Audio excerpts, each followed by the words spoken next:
Hey everyone, let's get started. I want to start with a doozy of a question in my mind. Is counseling just for emotional and spiritual issues? Traditionally, in the large portion of humanity, the answer is yes, but Mm-hmm. not in how I practice. That's a great question. In fact, I love using counseling for physical problems. Mm-hmm. It's And so because, counterintuitive almost because it's like, well, I go to the doctor for a physical problem. Why would I go see a counselor for a physical problem, right? yeah, well, the idea of holism is that the body reflects the mind. The Mm-hmm. emotion is a reflection of the mind as well. Mm-hmm. And so when there are physical problems, it's because something has come to be manifest in the body as a result of blocked flow of chi or prana, if you'd like, or blocked chakras. And those are influenced by how we view the world and how we view ourselves. Mm. So ultimately, we can through the mind and through letting go of the false views of reality, we can shift those perceptions that will then impact the body. So this form of counseling that I do, with the Vis Dialogue, is very body oriented, or it Mm-hmm. can be. It can be, Sure. yeah. And, there was a good quote I would like to share from your book, and you did not know who the author was, but it's kind of a proverb, if you will. The thought becomes the word, becomes the deed, becomes the habit, becomes the character. And so that's where we're talking about, like, when we start thinking about things, and if anybody's familiar with Joe Dispenza, or there's some other Proctor, what's his name? Anyway, I took a business class and he's like, draws the stick person. Unconscious mind has a huge impact on like most of how we function, and that's our beliefs. And That's our right. beliefs have a pretty significant impact. And like, person could get diagnosed with a quote unquote uncurable disease, and that's an aspect of beliefs. But then what's the core, the deeper belief that's hiding underneath of that, right? We were sharing just before, like minor versus major beliefs. Yeah, right, exactly. First of all, I think that quote I attributed it to Buddha, and I'm not sure if it's Buddha 100%, but I think I quote that in the book that it's from Buddha, but I Mm-hmm. don't know where it's from. Aha. Okay. Gotcha. Yeah, no problem. So yeah, so a minor belief is like what you mentioned, like, oh, this condition is incurable. So that would create a minor relationship with that disease such that even though I'm saying it's minor, it could totally make or break one's ability to heal that that problem in their body or in their mental emotional field. Totally. Um, a core belief is something that's normally derived from childhood Mm. that one has, integrated into the fabric of their being, such that they believe it to be so inherently true at the fundamental subconscious level that when it's encountered through deep counseling, like with what I do with the Beast Dialogue, the idea of changing that way of seeing things is tantamount to them about changing their entire reality. It Totally. feels so foundational that their whole their identity rests on that belief system. Mm-hmm. That's core. That's core. And that's what in my awareness, with after I've been practicing a long time, that's what is the root cause. The root Mm. cause of, well, we can refer to the physical diseases. Of course, also mental, emotional, but I just say the physical because it's easy to make the connection between a false belief that's not true and not good for you, causing anxiety or depression, like Right. a mental health problem, emotional problem, versus how that might then translate into physical pathology, physical Mm-hmm. disease. Yeah. Yeah. And I use this example often with some of my more complex patients that are more open to like this conversation, because not everybody is, and not everybody's ready when they first start seeing a naturopathic doctor, right? Is in Chinese medicine, we talk about the Shen being disturbed. And from their perspective, most illnesses, if not all illnesses, actually start with disturbance to the Shen, to the spirit. And this would be a good time to pull up that waterfall picture, because it's like that's the depth of where something is an issue, the soul level. And then we have it, we make a decision in our mind, whether it's conscious or not, that, that belief is now ingrained in us. Is that a correct understanding? Yes, 100% that the Shen, governs the Qi, which governs the blood. Right. So when there's disturbance in the Shen, the Shen will then influence negatively the flow of qi. The qi will be influenced negatively, which will then block the flow of blood, and the blood brings nutrients to the body, and hence from a disturbance in the Shen, we get a problem in the body. Right. However, at the soul level, in my cosmology, like how I'm Hmm. laying it out, it's sort of like a Vedic, yogic, Kabbalistic approach. The soul is beyond influence. The soul is beyond corruption. Mm, So I would attribute, therefore, Shen to the higher aspect of the mind. So when there's a disturbance in the higher aspect of the mind, that is equivalent to the disturbance of the Shen. I see. Okay, Yeah, because okay. yeah, the soul is again in my cosmology, what the soul is purely okay, always is, always was, always will be. It is beyond the influence. And we could get philosophical and say, well, can a person like sell their soul to the devil or something? Could they do something that's so corrupted that it gets to the soul? And I don't know. It's possible. In my awareness, like when we die, the soul is present forever. It's Yeah. always present. And what changes with our incarnations is obviously the body. And then Mm-hmm. we take our subtle body with us and reincarnate. But the subtle body is changing drastically around the identification of the body. Like if I'm Right. born next life a Chinese woman, Buddhist, I'm going to have a very different emotional field than I have in this life. Mm-hmm. So, like that changes pretty drastically, but the soul remains consistent. Yeah, so we're talking about an infinite substance, our soul, versus a finite. So thanks for like parsing that out a little bit more for me. And like, let's go back to these beliefs and how they have a negative impact, and maybe giving some examples could be really helpful. And I often use Sure. myself as an example because I want to lead by example, right? It's like I had a colleague of ours who I was seeing when I was a student ask me, what would your life look like without anxiety? And I was just so taken back by that question because, well, psychiatrists told me I would always have anxiety and there's nothing I could do about it. And they told me that a lot, a lot, a lot. They ingrained it in me. So when she asked me that, I just felt like the rug had been pulled out from under me. I was like, what do you mean I can live without anxiety? Like, that's not what the other doctor told me. And like, it spiraled me in a good way because I was like, it challenged my belief about that. And I'm Yeah. happy to say that I don't identify with having anxiety anymore. And it's more of a, oh, have you drinking water, slept, and, are you taking care of yourself if I'm tending towards that way, right? It's like an indication that, oh, my constitution needs some tending, if that makes sense. Sure, sure. Oh, well, some examples of belief systems could be, and I could speak from my own experience too, because I was diagnosed with a rare, progressive, potentially fatal autoimmune disease called myasthenia gravis. That was when I was diagnosed about 30 years ago. Wow. And I was told, like I said, by the medical doctors that it was progressive, incurable, and potentially fatal. Like Mm-hmm. some people still, I would say many are still dying from it when Yeah. they don't have this option to heal. So the belief that I encountered inside myself was that I need to be perfect. Mm. That was the belief. And I had this system set up of very closely watching myself because of this strong need. So a lot of resources in my system go towards monitoring myself for perfection. And I'm the judge, the jury, and the executioner. I'm also defining what perfection is. Mm. Uh, I mean, we could philosophically tear that apart for days Sure. just for shits and giggles. But I was judging myself as being imperfect many times, and there would be a reaction of punishment. Right. And the punishment was me turning negative energies against myself.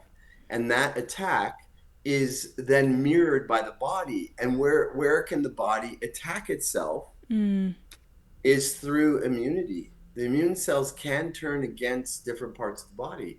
In my case, it was the neuromuscular junction for myasthenia gravis, but it could be the joints for rheumatoid arthritis or the myelin sheath for MS. Right. These are different ways that we attack ourselves. So that was a belief that then manifested into an actuality in the body that I need to be perfect and I'm not, and therefore I'm bad. That's bad. Self attack, and then self autoimmune attack disease, Right. autoimmune disease. Yeah. I also had a case of a man with Lou Gehrig's disease, which is also a disease of, or it's also known as ALS. It's also a demyelination disease, like multiple sclerosis is. Right.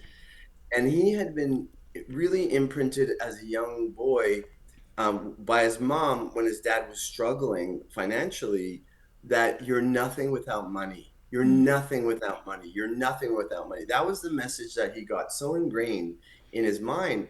And he had worked his whole life to be somebody with money.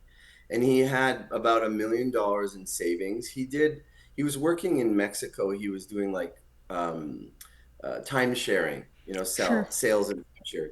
And then he got involved in a scam land deal and he invested all of his money. He thought, well, if I have this much, if I triple it, then I'm even more somebody.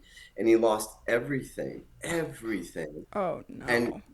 his inception belief to himself was, I'll never get off the ground after this. Wow. And he literally was not able to get off the ground because his body had went into collapse and demyelination, Oof. attacking himself. So that is an example of a belief. I am nothing without money. So the Yeah. condition for my existence is money. And if I don't have money, I'm I'm nothing, i.e., worthy of death. And ergo, his very strong manifestation came to be, actually.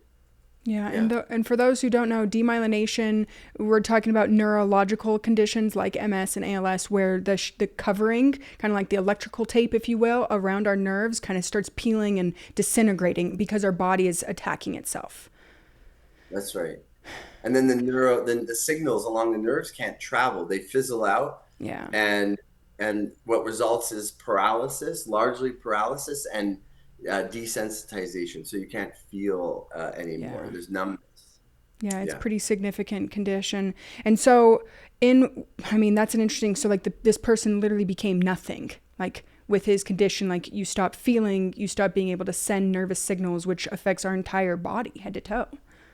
That's right. Exactly.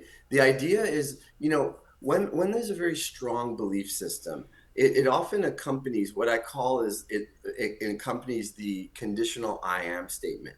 So Mm, we know the I am statement of Rene Descartes through philosophy. He says, I think, therefore I am.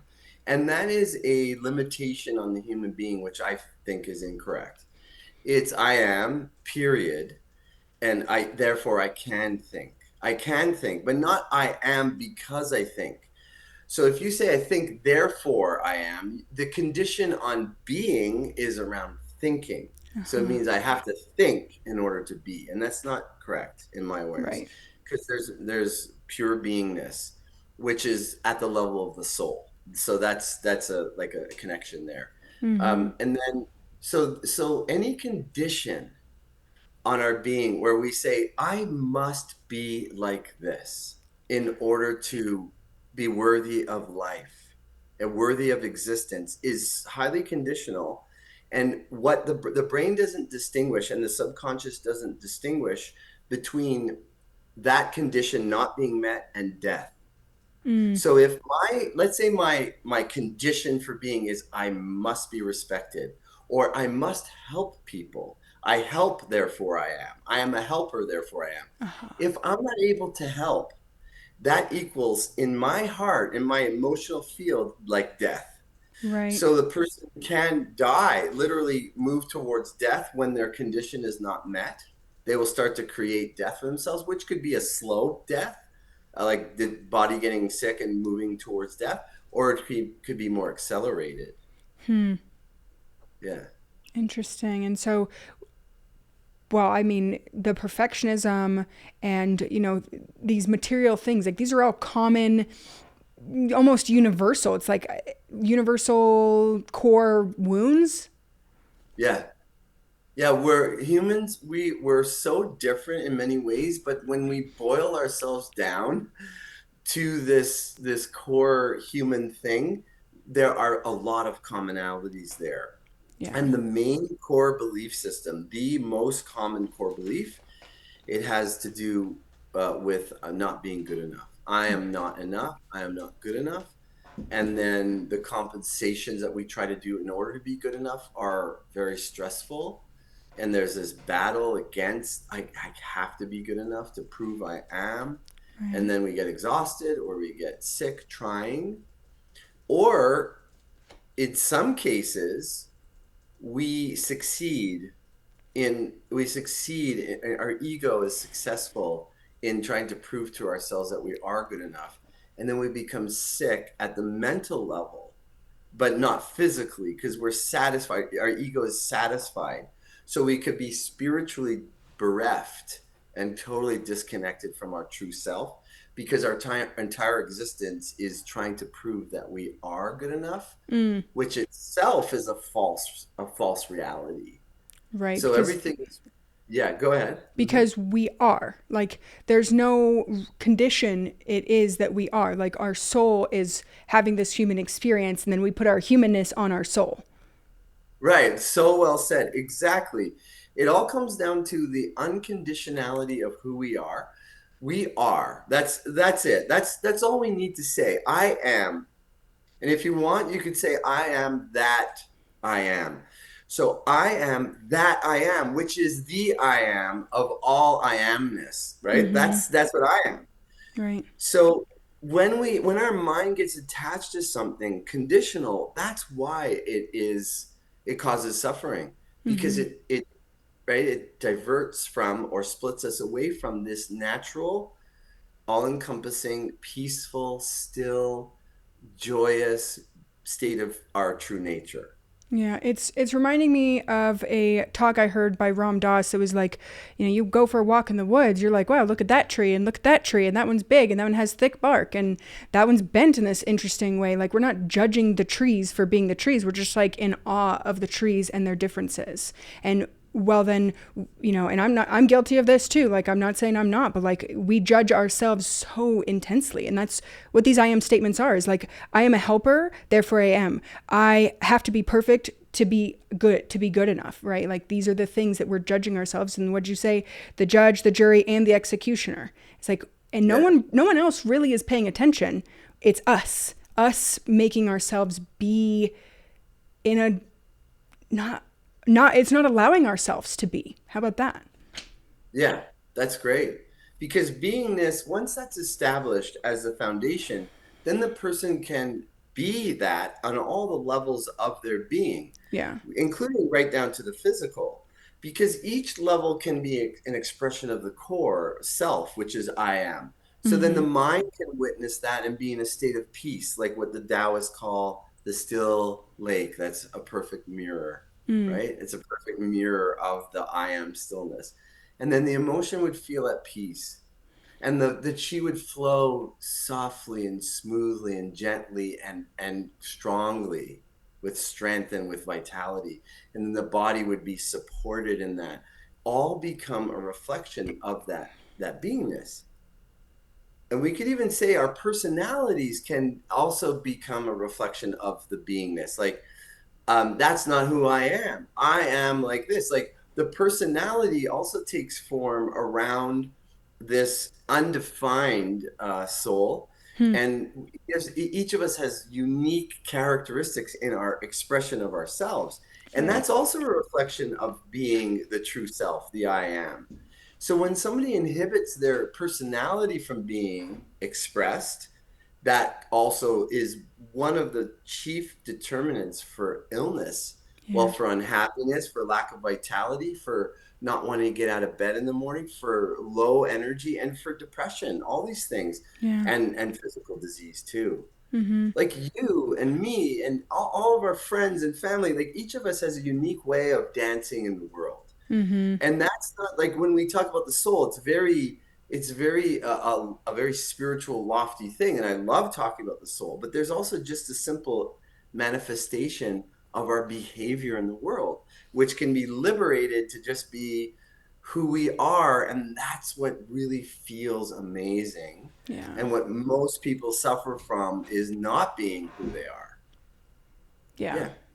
And it's tough. Like, one of the things I struggle with is I say I have foot and mouth syndrome, and sometimes I say things a little too pointed, and then I'm like, ooh, that wasn't the nicest thing to say, or I could have said a little nicer. But I've also learned that that's just how, like, that's just one of the ways that my soul moves through this world, and like, I accept myself for who I am. And to me, that's a beautiful acceptance. And like, it's a constant, like you said, a dance. It's a little like, oh, let's adjust here. And next time, maybe let's, say that a little softer, or maybe think about what you're going to say before you say it. Sure. Right? Sure, absolutely. Something you talked about in your book, though, is these two paths. Then we get to either face our fears, me being wrong, me saying the wrong thing, me hurting someone's feelings, or we get to run from our fears, me never saying anything, and just allowing that to like simmer inside of me, whether it's not nice or not. It's like, that's not the point. It's like, I've identified that this is an aspect of who I am.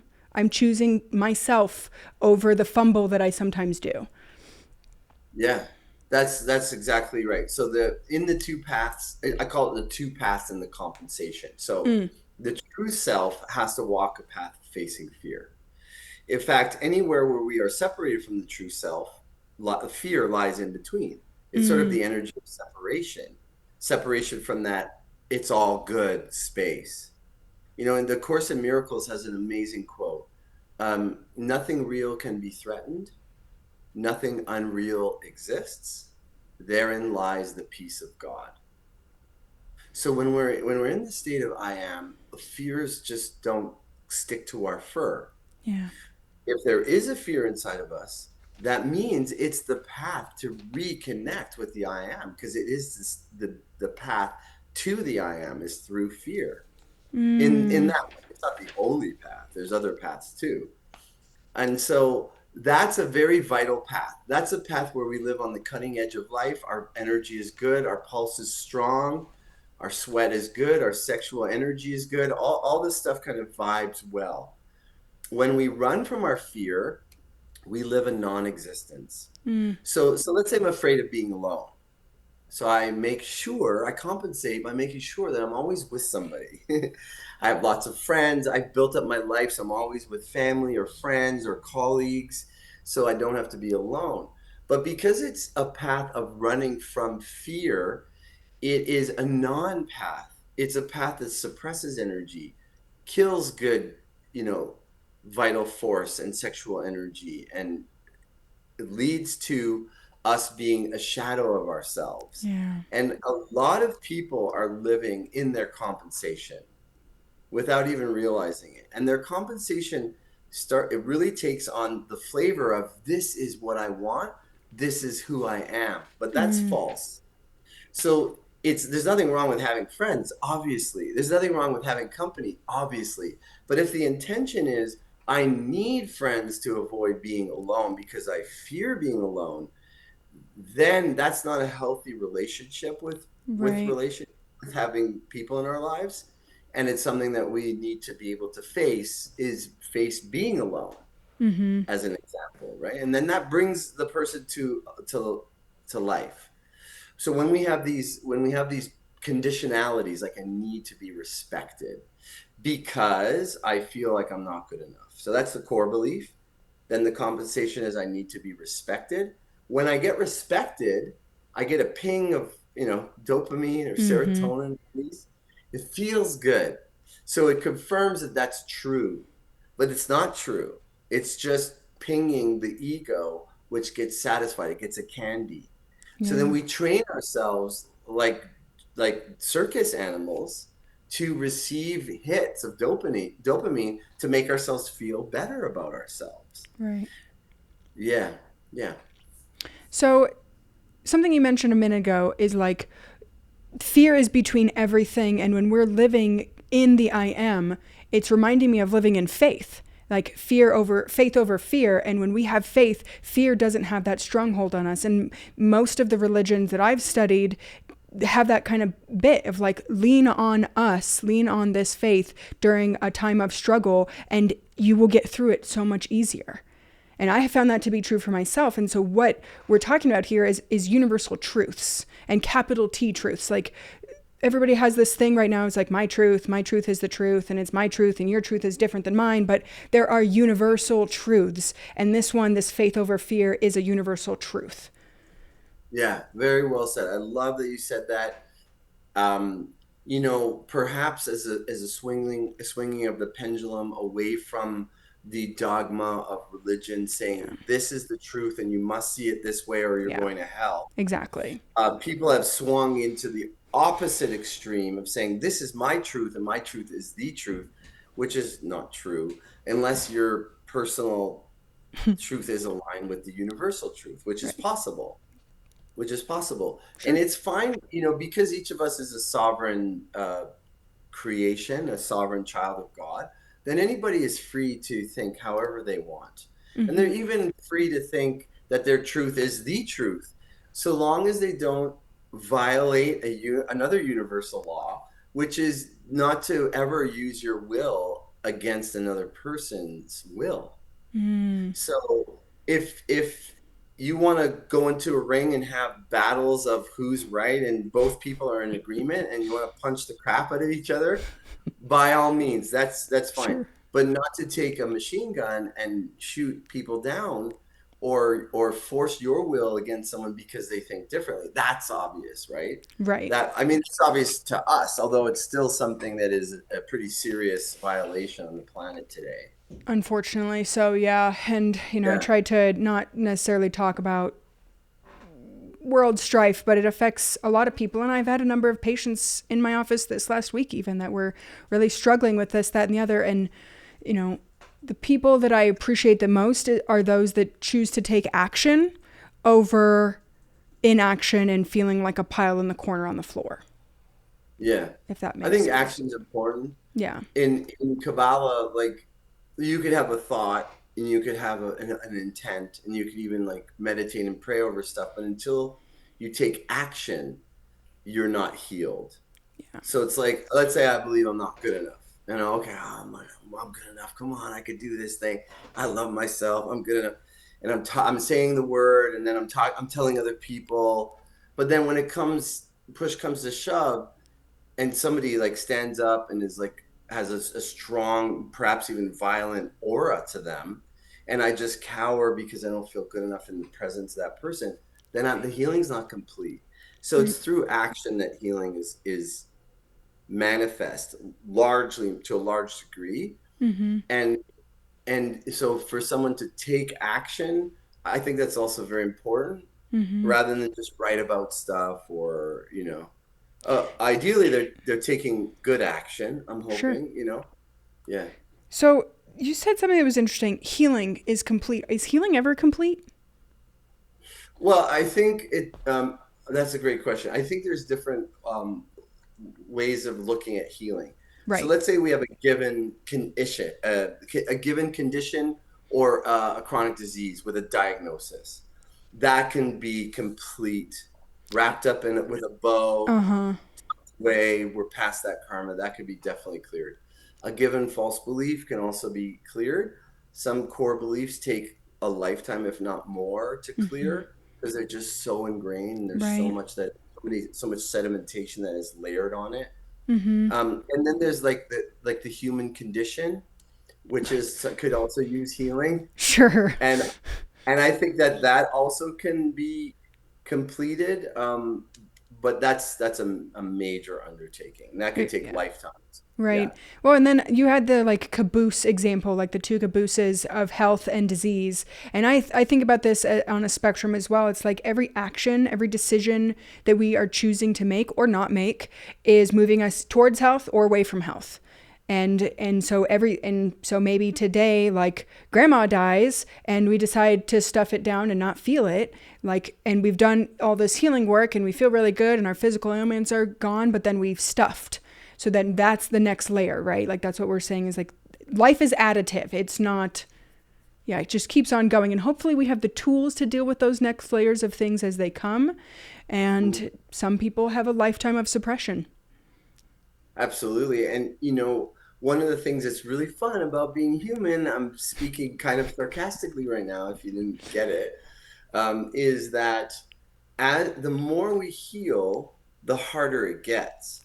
So Yeah. it's like all the previous healing is preparing us for the next step, which is even more challenging than the previous one because it's Mm-hmm. deeper. And the deeper ones are the older wounds. The more we move forward into healing, we're going deeper, we're going back in time Yeah. until, let's say, the original wound, which would be like, tantamount to facing death. Sure. I don't mean you have to die to heal it, but it would feel like I have to die to heal it. Right, And right, in a right. sense, there is a letting go on that of that order where the surrender is so intense that it does require the equivalent of letting go of Mm-hmm. all control. Yeah, very intense. It is And really intense. some cases that I work with, I recognize in the case, this person, the only way that they're going to heal is if they can surrender entirely to the divine in them. And that's a lot to ask because it's a huge jump. It's a huge Right. jump. And some people just aren't ready for it. And therefore, they won't recover from their disease at the physical level. But there is healing room for them to understand the illness Right. and to have a different relationship with themselves. But then the physical might not heal because it requires such a surrender of the old pattern. Mm-hmm. Well, that's Yeah. so interesting. And there was a chapter you specifically talked about this is like where people start feeling worse. And it's not that they're feeling worse, they just have increased conscious awareness of the different layers and that are being revealed to themselves. And then sometimes we also have to lose control, which is what you're talking about, complete surrender to improve health outcomes. And that's this getting worse, this feeling worse is such an interesting thing. I've even seen clinically in my few years being in practice as well. But they're they appear better in my office, like their vitality, their vibrancy, like the light. They've got like little shiny eyes compared to when they first saw me and it was nice and dull. And it's very interesting to kind of reflect back to our patients and clients. Right. So true. And any, any good practitioner is going to encounter that. And anybody on a healing path is going to encounter that where the perception of the person is that I'm worse, but by measuring it with like those vital signs that you're talking about, like the pulse or the shen in the eyes, the brightness in the eyes, the sexual energy, they could sweat again. They're fighting, like they might develop a fever now when they get an acute. So it shows that they're healthier, but they feel worse. I had one week in the beginning of my career as a naturopathic doctor, maybe I was in 2, 3 years or something, and I had two patients in the same week say, I used to be happy before I started coming to see you. And what they were saying is I was living in the bliss of ignorance. Yeah. And now I can't unsee what's actually going on in my life that I've been tolerating and Yeah. suppressing. And so healing is not always butterflies and rainbows. It's hard, It but is. it's the best game in town. Like, what else are you gonna do? Like live in denial of who you really are? A lot of I people don't. would say yes. Yes, yeah, like the guy, what's his name? Not Switch, Epoch or whatever. In the Matrix, the guy who wants to take the blue pill and go back into and be like a movie Yeah. star. I mean, I've thought about that too. It's like if I could go back and unlearn some of the things I've learned, like, talking about like the food industry or whatever, like, would it be nicer? Yeah, but eventually I would find out because that's just the type of person I am. And like, I'd rather have the power of knowing and the power of knowing who I am and how I deal with and what the path I'm walking than be like that. And like, that's not a judgment. It's just like, that's the choice that feels better for myself because I feel so much healthier and stronger and vibrant now than I did when I was a teenager when I should have been healthy and vibrant. Yeah, yeah. I was on a podcast of with this gentleman. His name is Jason. I forget his last name right now. I could definitely get the name of his podcast. He's a brilliant guy. And he said something which I really love. He framed truth as akin, it's health bringing. Mm, So so the result of truth in the person is health. and life and health also go hand in hand. So if we're living not by truth, we're ultimately choosing some kind of low vibrational reality, which leads to unhealth and to death. So it's not Oof. a good choice to want to live in ignorance. No, It's I it's agree. not because it brings unhealth and it leads to, not that we're not all going to die, but it leads to an accelerated visitation with death. Yeah, Sure, accelerated. I like that. Um, yeah, core beliefs. Yeah, kind of circling back a little bit, it's like our beliefs play such a huge role on, well, everything. Like, oh, that person just cut me off. They're an asshole. Oh, the world's out to get me. And it's like, I hear these things from my patients. I used to think some of those things too.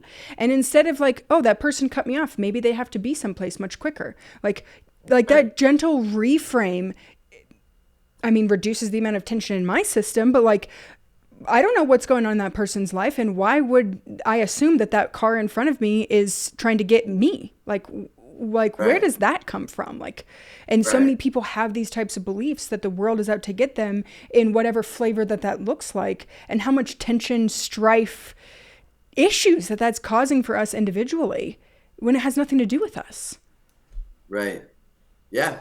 That's one of the four agreements, right? Like, don't take anything personally. personally, right? Very true. Also, because we're all living in our own little pods of reality. Like, some people Right. are so worried what other people think about them, but other people are in their own world and might be like, "Oh, wow, I really like her jeans," or and not even thinking about what you're worried about, or anything like that. Right. I just Right. wanted to bring in, I mentioned Jason, so his name is Jason Grichanik, and his podcast is Universe Within. And I really Oh, enjoyed our discussion. And like I said, like this principle of truth being synonymous with health and life. So it's life-giving. That's yeah, why, I mean, it's not, let's say you're aligning with truth because you want to be healthy. Okay, so that's an okay intention. I won't judge anybody for doing that. sure. But I would like to see that the alignment with truth, like one of the effects of that is health. And yay, that's a great effect. Yeah. I hope you understand what I Yeah, meant no, by I that. understand. It's like Yeah. I don't help my patients get better. I kind of am like the way I think about it is like a consultant or like a guide, a support person to help them figure out their own stuff. And like, I kind of encourage, a line of thinking or, life supporting habits, if you will, drinking enough water, getting enough sleep, whatever that is. But by me in by me helping guide them, I have seen some very cool like revelations that people have had, sort of like the one I shared earlier about the anxiety bit. It's like, oh, I don't have to have this. And one of the questions in your book is like, and do you want to keep living this way? It's like, it's a simple enough question, right? But it's such a, do you? Do you want to continue to live this way? Feeling this way about yourself, that you're not enough, that you're worth nothing? Like, can you do something Yeah. about that? Yeah. Just the question itself puts on the table that there is a choice there. There's an That's option. As an option. That's what that serves, is to go from, okay, here we have this belief, and then to reveal through the question that there's an option there. And sometimes it's enough just to ask the question. Sometimes. Other times there's a heck of a lot of work to do with once there's this intention, no, I don't want to live that way. Great. Right. So then, okay, now we're working on resolution phase. That's a different phase. Mm-hmm. Um, but definitely that's the question, or one of the questions that is crucial. Right. And if I wrote down another note when I was going through your book, it's like how we do anything is how we do everything. So it doesn't matter what the condition is. It matters the behavior, our attitudes, and our beliefs around that condition. That's true. That's a half truth, I would It's a say. Not half to say truth. Oh, it's not, it doesn't mean, like, when I say a half, I'm coming from the hermetic the hermetic stance on that. So when you say a truth is a half truth, you're not saying it's half false. Uh-huh. You're saying that it also has a counterpart which might seem opposite to it that I'd like to talk about. So all truths are how we do everything is how we do anything is how we do everything. It pertains across a certain topic where our issue is being brought to bear. So let's Okay. say I feel I need to be perfect. There might be certain areas where I feel very comfortable where I don't feel I need to be perfect. So it would be in my particular flavor, where I feel I need to prove my perfection. Let's say it's around my father, or it could be around my mother. So what that which resembles my father, let's say an authoritarian figure, it could be around police, it could be around maybe a teacher, a professor. Then that mode kicks into gear, and I'm gonna try to do that across everywhere where there's that nuance of threat. I So see. yeah, let's say my mom, I feel like my mom accepts me totally for how I am. And when I'm around a very feminine archetype, then I feel no need to be perfect. Mm, Right. So that's what I mean by the half truth there. There's a subtle nuance to sure. understand. Yeah, that Yeah, makes yeah. sense, right? Like we all have our areas of comfort, and in those areas of comfort, we're more likely to let our guard down Hmm. and allow ourselves to flow a little bit easier. That makes sense. And so I'm Which is glad that I often with our spouses. Our spouses get the brunt of our you yes, know. thank you, Jacob. Appreciate it for dealing with my shenanigans. That's so funny. Like I've gone through periods where I recognize. I remember one summer. I was going through a really strong thing about hesitation. I was Mm, hesitant in what I was saying, so I'd find myself hesitating with what I was saying. I was hesitant with, like, let's say, the remedy I would prescribe in my practice, and I was hesitant. I was playing ultimate frisbee, and I would hesitate with my throws. I mm, was in and doing everything in this hesitation kind of method. It was because I was doubting myself in general, oof. right? Yeah. Yeah, yeah. So that's an example of how that can play out. I would be really curious. I've had a number of patients who have had childhood sleep issues. Like they just never been a good sleeper since childhood. Have Yeah. you seen or in your practice like any common thread with that? Funny enough, one of the things that I find most important around sleep is control. Like Mm, it's letting go of control. There could be multiple reasons for why a person doesn't want to let go of control. It could be fear. They could be afraid of allowing something unpleasant to rise up in the subconscious in their own or in their right. environment. The cancer miasm, from the homeopathic point of view, Mm-hmm. cancer miasm deals a lot with control, and the remedy carcinosinum has often been curative for problem sleeping, for Yeah. sleeplessness.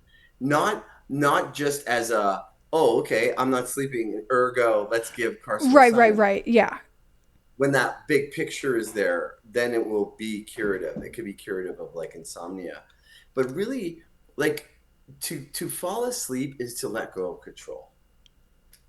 And so, in a young child, that's hard to hash out with them because they're not self-aware. So the Vis Dialogue doesn't work on very young children. Yeah. But how young depends on the individual, because there are some very insightful kids that can answer questions, Mm-hmm. whereas even teenagers or young adults in their 20s, you would get nothing out of them.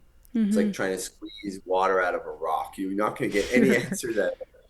Uh, but yeah, I think it has a lot to do with control. Yeah, that Like, makes sense actually. It's just like letting yourself rest entirely on the bed or whatever you're sleeping on. And yeah, I'll think about that. And I just actually prescribed the remedy carcinosin to a little kid who was having some sleep issues. So good for you. I will look into that a little bit more. I appreciate that. And Yeah, you sure. mentioned one of the limitations, and it's like really young people or people that don't have the like awareness to kind of work with this like deeper understanding with the Vis dialogue. What about like, is there a certain point in pathology that it's like you're not going to come back from that? Not a certain point in pathology, but a certain point in one's mental state that you Mm, can't access the healing power from that method. and you'd probably want to start with other modalities first to maybe increase the vital force. Let's say a person is so sick with malaria, Sure. and it's chronic malaria. So it's moved from the acute into the chronic, and it could be recurrent. And they're so low vital then energy that they don't even have the energy to think about what you're asking them. Right. So there's no, you can't use this modality. You can't use the working through the mind to heal to activate the vital energy. Right. When people are there's different. I call these the limitations of holistic counseling. So another limitation is like when somebody has such a strong belief in something.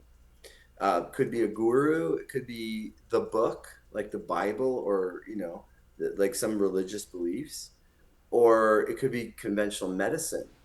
That they are not open to the possibility that healing can happen within them. Yeah. That they will resist out of that minor belief.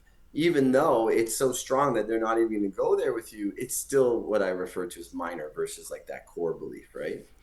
And so, and also like in some elderly people, they've been raised in a society to just, to flop themselves in front of healthcare. Here Right. I am, tell me what to do, like tell me what to do, like I'm here to receive, Mm-hmm. and that's hard to work with too. So but it depends on the individual, because there's some remarkable people that can turn on a dime, and then they're in their 80s, they're in Yeah. their 80s, and then there's other people that cannot do that. Yeah. Hang on a sec. What the It was cool to have the privilege of recently a gal who came to see me who's in her 80s, and she's like, before COVID, there would have been no way in hell I would have stepped foot in your office, because she believed so strongly in conventional medicine. And COVID just kind of like woke her up a little bit. She's like, wait a minute, whoa, whoa, whoa, whoa, what's going on here? And I appreciate her candor, one, and two, like what an opportunity it is for me to get to work with someone like this who just a few years ago wouldn't have even considered anything alternative because I wasn't wearing your typical white coat when I work with my patients. Right. Right. How dare you not uphold the doctor image? Yeah, yeah, for sure. COVID was and continues to be a huge, huge Yeah. force for positive change. Mm-hmm.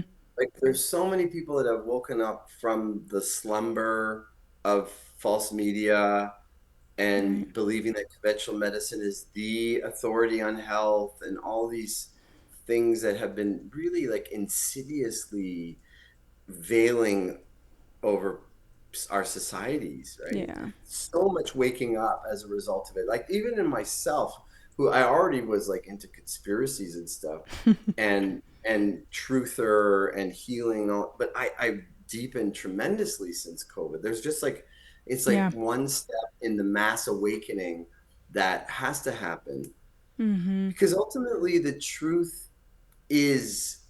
the truth wins. Let's just put it that way, because it is true, and therefore it has that timeless quality of Yeah. is, was, and will always be, which is the nature of God and the divine.